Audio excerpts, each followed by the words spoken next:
This lesson, we're going to be talking about jazz blues chords. So basically, jazz chords that would typically be used in jazz, but how to apply them in a blues context to jazz up your blues playing. Just give you a different place to go, make it a little more interesting, a little more sophisticated than just playing our, dominant 7 chords or just the 9 chords over the 1, the 4, and the 5. So you can actually do some interesting stuff that creates like a melody almost within the chord progression that you're playing. So in this lesson, I want to specifically talk about a way to transition from the 1 chord to the 4 chord.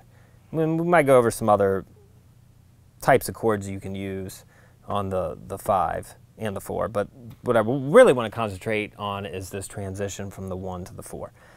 So I think we've talked about 13 chords before, but we're going to be using a lot of 13 chords.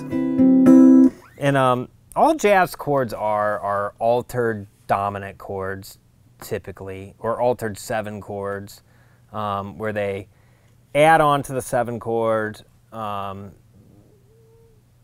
the 9, the 13, but they'll flat the 9 or sharp the 9 or flat those particular intervals. So if you hear the word altered chord, that's what that means. You take a 9 chord and you flat the 5 or flat the 9, it's an altered dominant 7 chord. It's no longer a 9 chord because you flatted the 9. It's just a dominant 7 flat 9 chord. That's an altered chord. And you don't have to I don't want to get too in the weeds on the theory right now, because it's not really a jazz lesson. It's just how you can kind of incorporate some jazzy sound into your blues. So a 13 chord, if you don't already know, all these intervals are based off the major scale. So we're in A, we're in the key of A. We're using the key of the A as our example. That's what the 13 chord sounds like. That's a different variation where I'm adding my pinky on the 7th fret of the high E string.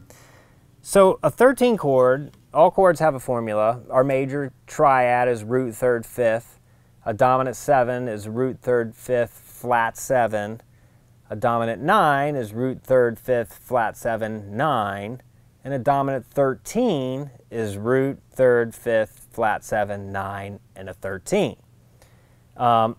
In these chords, often the 5 interval, the 5th interval, is omitted because it doesn't really add a lot of color to a chord. The 5 doesn't. The 3rd and the 7 are the 2 important intervals, and then your 9s and your 13s. So these all come from the major scale. So if you look at this chord, I'm borrowing the 5th fret. I'm skipping over the A string. That's why I'm kind of finger picking this, because you can't really strum it because you can get that A note in. You could, if you're more comfortable, you could do it like this and use your thumb. You could finger it that way too. I like to bar it. So I'm playing 5th fret of the low E string, the D string, 5th fret. Then I'm 6th fret on the G string, 7th fret on the B string. And you can either play 5th fret on the high E, or you can add your pinky on the 7th fret to add in the 9th interval. So kind of take note on where those are, and I'll show you the intervals. So we have 1, 2, 3, 4. Well, we have our 1, that's in the chord right there. Just playing up a major scale to show you where these intervals are. 1, 2, 3, 4, 5, 6, 7 would be there, a natural 7, but this is a flat 7, so that's our 2nd note. So we got the root flat 7, then we have octave again, then we have, so that's 8, then we have 9, 10. Well, 10 is the same as the third. So if you take once you get above 8, if you subtract 7, you'll get, it's the same thing. So 10 and 3 are the same. 2 and 9 are the same. Same note, okay? So that's another, so we have our root, flat 7, third. There's our 13. I'll show you 1, 2, 3, 4, 5, 6, 7, 8, 9, 10, 11, 12, 13. Also the same as the 6th note. And then if you add your pinky here on the 7th fret of the high E string, that's going to be a 2, which is the same as a 9. 1, 2, 3, 4, 5, 6, 7, 8, 9, 10, 11, 12, 13, 14, 15. That's our octave. So we're back to A, and that would be the second interval from starting on A again. So that could be also known as a 9. But the important thing is you got your root, third, your flat 7. You need those. Then, you know, sure, written out in formula, you have, you know, the 1, the 3, the 5, the flat 7, the 9, the 13. You don't need the 9 or the 5 to play a 13 chord. Okay, this is all theory stuff. If you're not interested, don't worry about it. But so that's how you play the chord, and that's where it comes from. Okay, so a lot of this lick that I'm going to show you is based out of this chord. Okay, so in a jazzier blues, we're probably not going to use our typical dominant 7 as much. We're going to use like a dominant 9.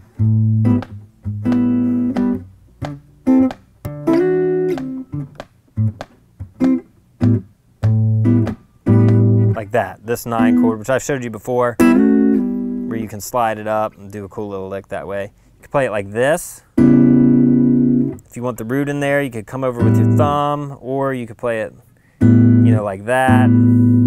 Or you can play a dominant 7 chord if that's easier for you.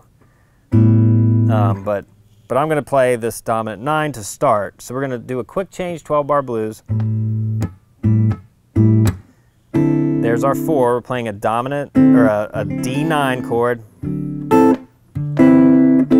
Now I'm going to add my pinky up on the 7th fret of the high E string for the 13 of a D now.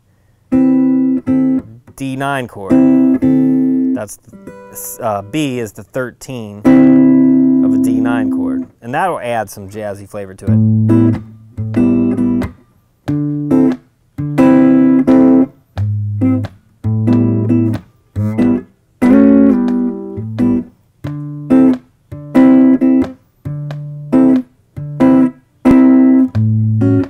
Now I'm on the 13 chord.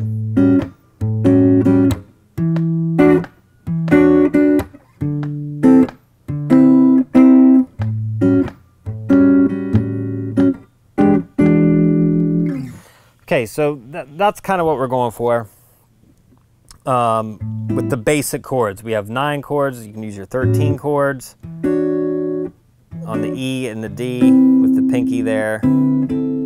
And you can also do a chromatic thing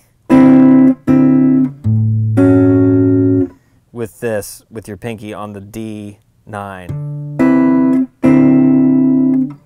And it leads you back to the A. Okay, so those are some basic things. But what I want to really talk about is going, so we start on the 1 chord for 4 beats, then to the D. Now when you go back to the 1 for 2 bars on this time, I want you to play the 13 chord. And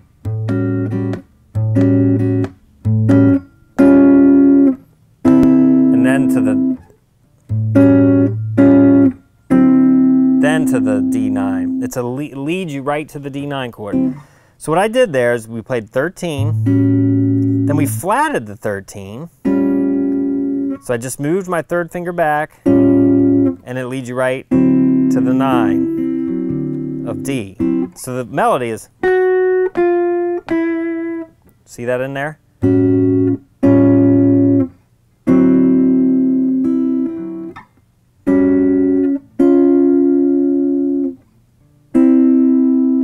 So it sounds like that.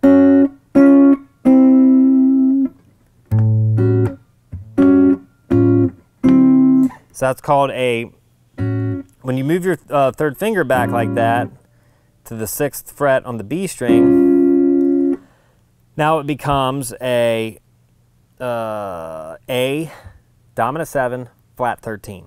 And it leads you great back to the D9 chord. Another thing you can do there, you can go back here. When you go back here, put your pinky on the 8th fret, and you have another little melody that sounds cool. And what we're doing there, so we're adding the sharp 9 of the chord. Because remember, this was a 9. We went up a half step, so it's a sharp 9. So, but you're going to flat the 13 as well. So it's, so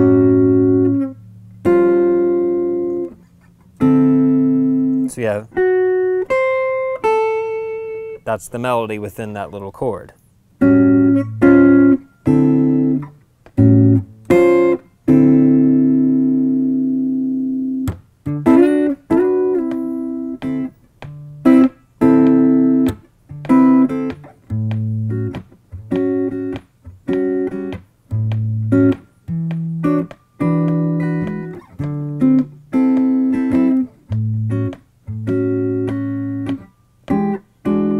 Now, when I do the turnaround, I go to the 5.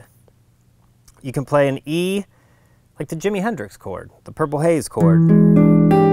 So it's E7 sharp 9, because the 9 is here. We're just going to move it up, and then we're going to go back to the 9. So coming from the 1, or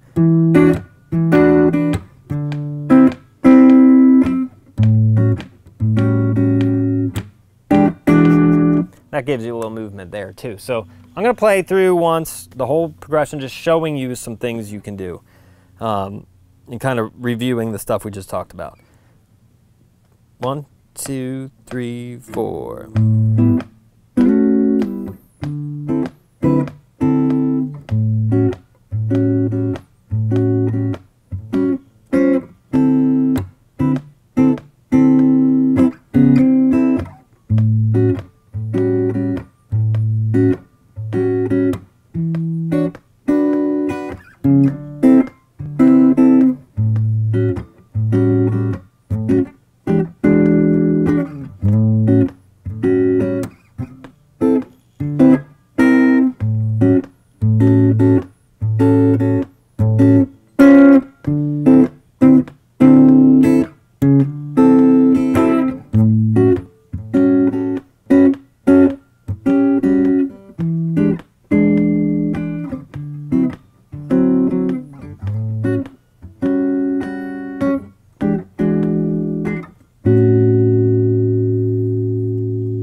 Okay, so there you have it. So that's just something to play around with jazzy blues chords.